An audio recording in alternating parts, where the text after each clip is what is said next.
तो लोगों के साथ कनेक्ट करना ये एक आर्ट है, एक कला। और आज हम इसी कला के कुछ सबसे जरूरी, सबसे अहम सिद्धांतों को समझेंगे जो लेस गिबलिन की किताब से लिए गए हैं। अच्छा, क्या कभी ऐसा महसूस हुआ है कि हमें वो सम्मान या वो ध्यान नहीं मिल रहा है जिसके हम हकदार हैं? ये एक बहुत ही आम एहसास है और आज हम इसकी जड़ तक जाएंगे। तो समाधान तक पहुंचने से पहले ये समझना जरूरी है कि आखिर प्रॉब्लम शुरू कहां से होती है। हमारे रिश्तों में ये जो दूरी है, इसकी वजह क्या है? और देखिए, यहीं पर सबसे बड़ा गैप आ जाता है।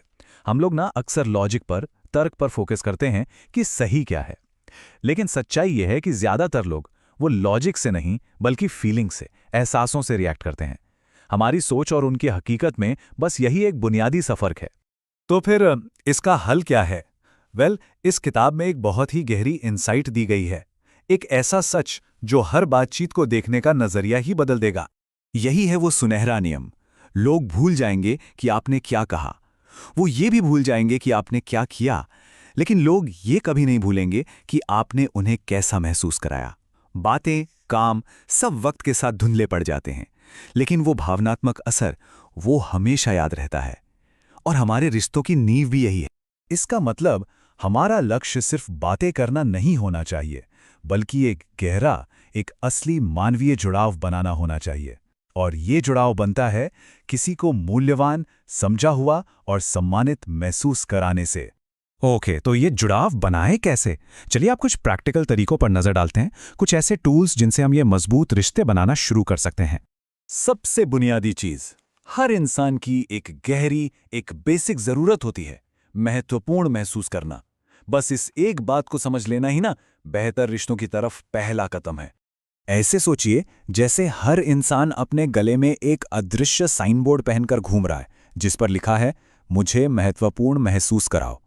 अगर हम बस इस साइन को पढ़ना और उस पर ध्यान देना सीख लेना, तो किसी से भी जुड़ना बहुत आसान हो जाता है। तो इसके लिए 3 बहुत ही आसान लेकिन पावरफुल तरीके हैं। नंबर 1, गहराई से सुने, मतलब सिर्फ जवाब देने के लिए नहीं, सच में समझने के लिए। नंबर 2, एक आईना बने, लोगों को उनका सबसे अच्छा रूप दिखाएं, उन्हें वैसा महसूस कराएं जैसा वो खुद को देखना चाहते हैं, समझदार और काबिल। और नंबर 3, उनके प्रयासों को पहचानें, उनकी छोटी छोटी सफलताओं को भी सराहें। ये चीजें बहुत बड़ा फर्क लाती हैं। अच्छा, ये सब तो ठीक है जब सब कुछ आसान हो, लेकिन मुश्किल सिचुएशंस का क्या? जब कोई आपसे सहमत ना हो या कोई गुस्से में हो, ऐसे में क्या करें? चलिए देखते हैं कि ये सिद्धांत वहां कैसे काम आते हैं। सबसे पहले 3 चीजें जो बिल्कुल नहीं करनी है। कभी भी आलोचना से शुरुआत मत कीजिए, किसी की निंदा मत कीजिए और शिकायत मत कीजिए।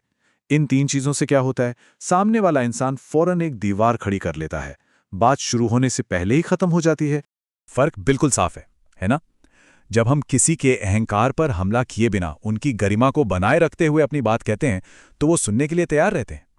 फोकस इंसान पर नहीं, उसके व्यवहार पर होना चाहिए। और अगर किसी से असहमति हो जाए तो उसको झगड़े में बदलने से रोकने का एक बहुत सिंपल सा तरीका है। पहले उन्हें अपनी बात पूरी कहने दें, बिना टोके। फिर उनके पॉइंट को स्वीकार करें कि हाँ, मैं समझ सकता हूं कि आप ऐसा क्यों कह रहे हैं। इससे उन्हें लगेगा कि उनकी बात सुनी गई।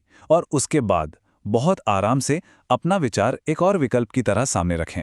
देखिएगा, बहस चर्चा में बदल जाएगी। और जब कोई गुस्से में हो तो याद रखिए, गुस्सा अक्सर एक संकेत होता है कि उस इंसान को लग रहा है कि उसे सुना नहीं जा रहा। बस पहले सुने। अगर हम शांति से सिर्फ सुन लेना, तो आधा गुस्सा तो वहीं ठंडा हो जाता है। सुनना ही गुस्से की सबसे अच्छी दवा है। तो इन सभी तरीकों का, इन सभी टेक्निक्स का असली मकसद क्या है?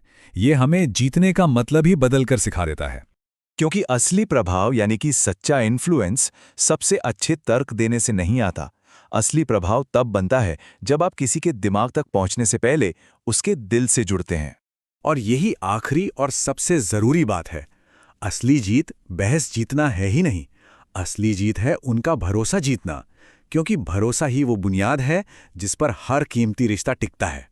तो ये सारे सिद्धांत सुनने में शायद आसान लगें, लेकिन असली बदलाव तब आता है जब हम इन्हें अपनी जिंदगी में उतारते हैं। तो सवाल ये है, आज आप किसे खास महसूस कराएंगे?